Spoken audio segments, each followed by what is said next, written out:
core of all animation is proper understanding and use of keyframes.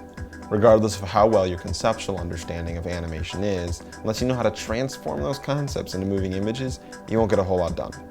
This video will give you a basic crash course in some keyframing techniques. So to start off, I'm just going to assume that you know at least the very basics of keyframes and how they work. If you don't, then basically, in order to get one thing to move from one place on the screen to another, you set two keyframes and the computer will interpolate the data between the two. So if we want this little white square to move from the left side of the screen to the right side of the screen, we would change its position data from 0 frames all the way up until 24 frames at 1 second, which would, when viewed, take the little cube from one side to the other. This is the most basic form of animation in all of After Effects, which is basically just taking one value and transitioning it to another value at a perfectly straight slope. If you wanted to smooth out that transition and make it feel a little bit more natural, the easiest thing to do would be to take those two keyframes and then press the F9 button, which will turn them into these types of keyframes, which are easy ease keyframes. And you'll see there's a little bit of a difference in the way that they move. It speeds up at the beginning and then it has to slow down. This makes it feel a little bit more natural in our minds because when things move in real life, they don't immediately go from one speed to full speed. They actually take time to speed up and then slow down. It adds a sense of weight to the object. So that in and of itself is one of the simpler ways to kind of ease out your keyframes and make them feel a little bit more natural. Another way is to use the graph editor, which is essentially doing the same thing as Easy Ease, but doing it manually. So if we come here and we click this button, this is the graph editor, it will open it up and you can see right here, this is a perfectly straight slope where the angle of the slope essentially represents the speed at which the object is traveling. So if we zoom in here, press the plus button a couple times, we'll be able to get a little bit better control of things here.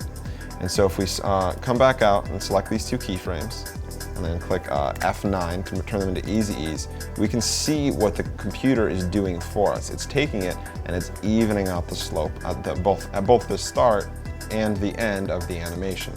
But what we can do, since we have the graph editor, is we can actually take each of these individual values and alter the curves and the slopes ourselves. So this green line here represents the y-axis, and the x-axis, the red line represents the x-axis. Right now it's only moving in the x direction, left and right horizontally, so there's actually no slope at all associated with this here.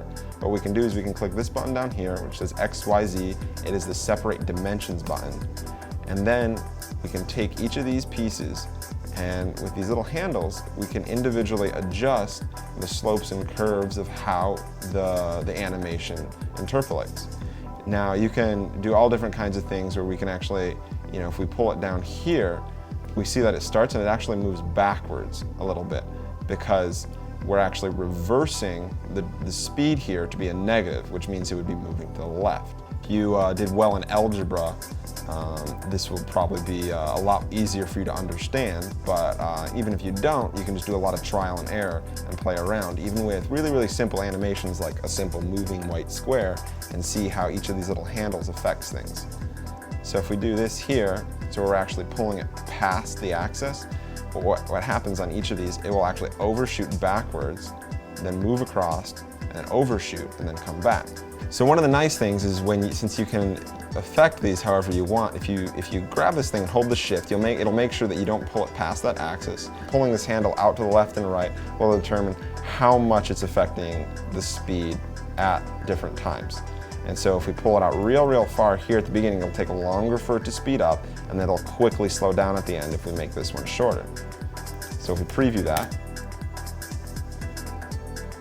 that's what it'll look like. Whereas if we pull it real tight and far out on both of these, take a real long time to speed up, go real fast in the middle, and then take a good long time to slow down. Which is essentially just Easy Ease, but more dramatic. And then we can even just pull this out all the way, and you can see how dramatic it actually gets.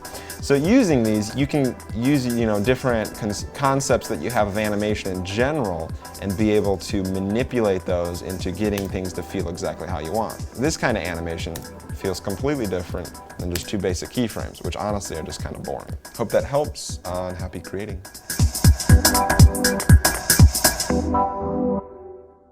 you.